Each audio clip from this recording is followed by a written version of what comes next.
Yo people, welcome back to my channel. It's been a while, but I'm back now, for good. This is the Weekly Roundup. Now let's get straight into it. After what feels like months of negotiating and journalists saying that the deal is close, it's going to happen soon, Gerald Hato has finally been confirmed. It is being reported that he will be a backup / successor for Cucurella, and considering Cucurella played the most minutes last season, almost every game, I think every game actually, he definitely needs a backup. He needs the rest, and the backup isn't a bad option himself. At 19 years old, Gerald Hato has already got a considerable amount of minutes under his belt, captained Ajax, so this player is not a amateur player. We're signing an experienced player. I'm not going to sit here and pretend like I'm an expert on Gerald Hato, like I've been watching the Eredivisie of all my life or anything, but from the videos I've seen of people analysing him, he seems to be a great prospect and could very well displace that left back position from Cucurella in the next 2 years. Now, moving on to Xavi Simons. This deal is concerning me a little bit because all we've been hearing is that the player wants Chelsea. Personal terms won't be an issue, but they haven't been agreed yet. We're apparently in advanced talks with Leipzig, but that was reported 2 weeks ago.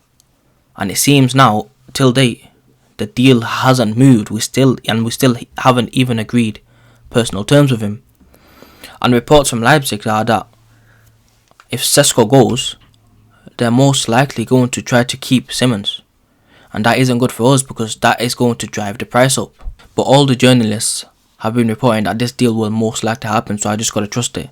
But if this deal does happen, it will turn our window to a 10-10 without a shadow of a doubt instantly. Imagine having a player like Xavi Simons and Cole Palmer going up against all those low blocks that we struggle so much against in the Premier League. They wouldn't stand a chance.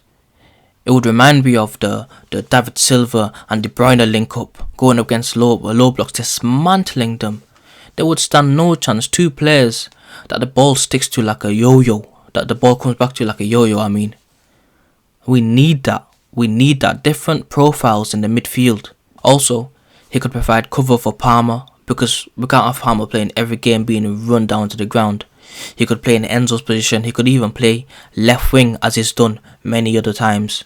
This guy is a necessary signing and will be amazing for us. Not many people know how good this guy actually is. It was reported that he hasn't been included in Leipzig's most recent match-going squad due to the fact that he wants to transfer. So hopefully this deal gets done soon. I know people like to hate on our sporting directors, but what a great job they've done this window. We've addressed most of our major issues. We needed a direct winger. We got Gittins. We needed striker. We got Delap and João Pedro. We needed a versatile midfield player that can drift wide, play in the attacking midfield areas. We're hopefully signing Xavi Simons. We needed cover for Cucurella. We've got one of the best up-and-coming left-back prospects that can also cover centre-back and has many minutes under his belt. The only positions that we haven't covered are the goalkeeper and the right centre-back. But we had the third best defence last season, and I think that will continue. And the goalkeeper will be sorted when Penders has a fantastic loan at Strasbourg and comes back to be baby Courtois, because that guy, trust me, when people see this guy in a Chelsea shirt, they will know we have a generational keeper on our hands. So there's no need to block his path and get like a decent keeper for now. Hopefully this doesn't backfire on me, but in my opinion, this has been our best transfer window under Clear Lake to date. Onto some kind of bad news, but I don't know how to feel about it. Garnacho keeps getting brought up. Every day Fabrizio is bringing up Chelsea really like Garnacho. Chelsea will try for Garnacho later on in the transfer window. Garnacho's waiting for Chelsea. This is not a player that I want. And to be honest, with the signing of Gittins, I don't see the point of signing Garnacho. Two players are around the same age. I don't see the point because one player is going to be neglected. Not even only that, apparently Chelsea have done background checks and are satisfied with the personality of Garnacho. But all these issues he's been having at United, why would you want that at Chelsea? Like, even his brother, Roberto Garnacho, tweeting after every game that Garnacho doesn't play, sending subliminals at the manager. You don't want that at Chelsea. Like, imagine if Garnacho doesn't play in a big game and we lose.